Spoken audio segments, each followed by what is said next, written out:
पाबई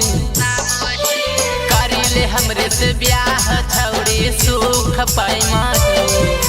करिले हमरे से ब्याह छौड़ी सुख पैमाही लाला का तू सुटवा में बारांड लगही बना गही रिल रहिया में त डिमांड लगही लाला का तू सुटवा में बारांड लगही नहीं करने के लिए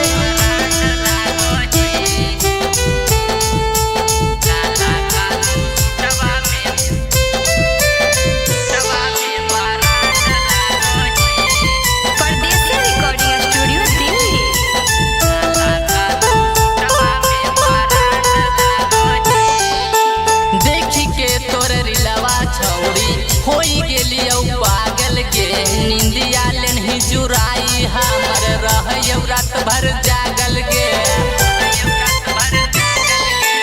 देखी के तोर रिलवा छौड़ी होई गेलियो पागल के हमर निंदिया लेनही जुराई हमर रहयौ रात भर जागल के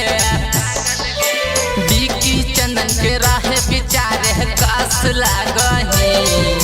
सुधीर सुमन के रहे विचारे कास लागही लाला का तू सुटवा में बा